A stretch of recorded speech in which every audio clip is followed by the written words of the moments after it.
Good morning, students. Welcome to our computer class. In today's class, we will solve last day's test paper. 4 programs were there. One by one, I will explain the programs. So let's start. This is BlueJ. I have written all the 4 programs in these 4 files. Now let us find out the answer key of these 4 programs. First program. It was very easy program. Write a program to input a string and display the characters of that string in horizontally increasing order.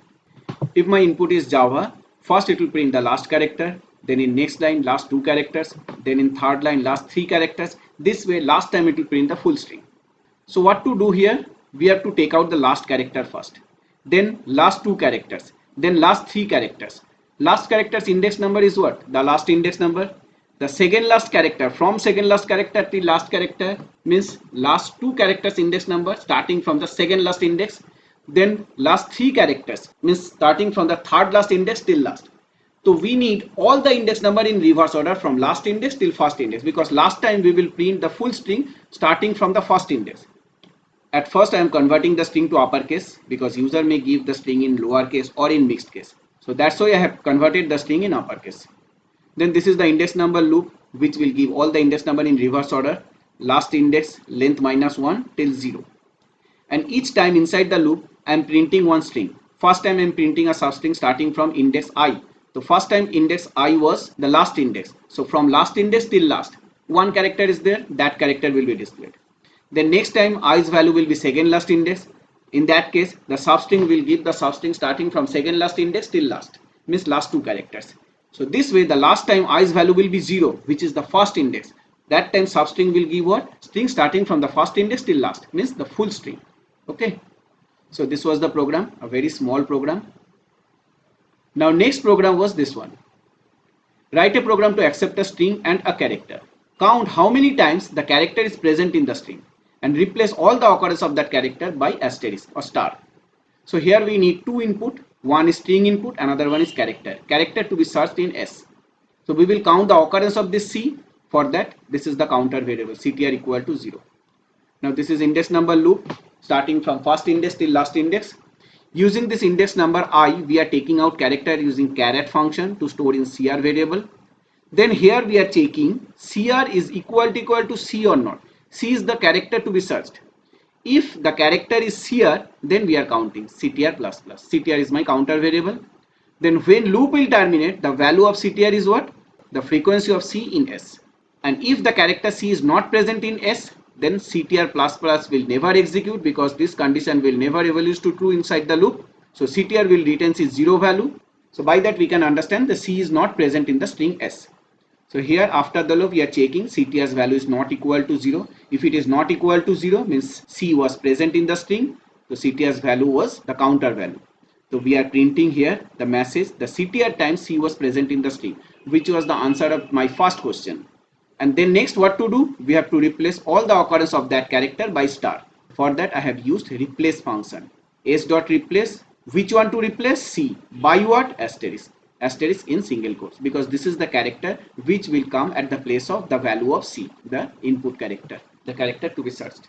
So this way we are updating S. Then after that, after replacement, the string becomes S. This is the message to be displayed as output.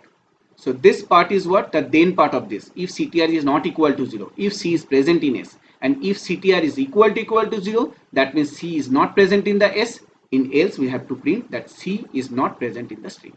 So this is find and replace. Understood? Now let us find out the answer of third question. This one. Write a program to accept a word and check whether that word is unique string or not. Now what is unique string? The string is said to be unique if none of the alphabets present in the string are repeated. Example, computer VSN. So here we will assume the input str contains all alphabets, no other character. So let me convert this str to uppercase first. Then no need to check for the lowercase character. And that value we are storing to S. This is index number loop, you know. But here see, in index number loop, we will get all index numbers starting from first index number till the second last index, not till last index. We will not go till last index. We will go till second last index. Now using this index number, we are taking out character here, s.caret I. Then we will check from which position we are taking out the character, from which index number we are taking out the character, that character is present after that position or not. That means after that index or not, anywhere in the string. So what to do for that? I'm putting that character as the first parameter in index of function. I'm calling index of function using string s. Then index of first parameter is the character to be searched, and second parameter is the position from where the search will start. I took out the character from index I, and I will start searching the character from I plus 1 index. So if it is present anywhere after its first occurrence, the index of function will give the index number of second occurrence. And if the character is not present anywhere after its first occurrence, then index of function will return -1. I'm checking the return value of this index of function. If it is not -1, means the character is repeated. What does it mean? str is not a unique string. See, I have used str here to print. str means the user given word, not that s. In s, we have the uppercase version of that user given string.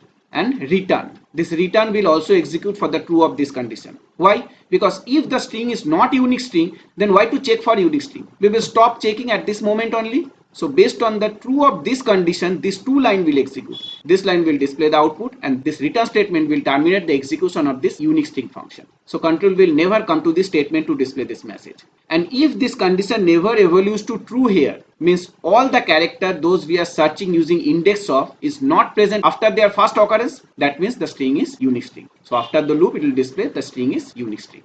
And why I have gone till the second last index? Because when the last value of I will be the second last index, that time this caret will take out the second last character, which we will check at the last index, means with the last character.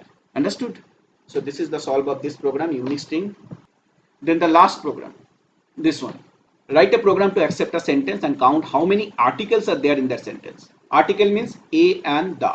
These articles may present in the string in capital form or in small form or in mixed form. That's why after taking the parameter input s, I'm converting that s to uppercase. So s dot to uppercase, and at last we have to add one space. In my first string class, I have explained how to take out word from a sentence. Based on space, we have to take out words. At the end of the last word, no space is there. That's why I have given one space at the end explicitly.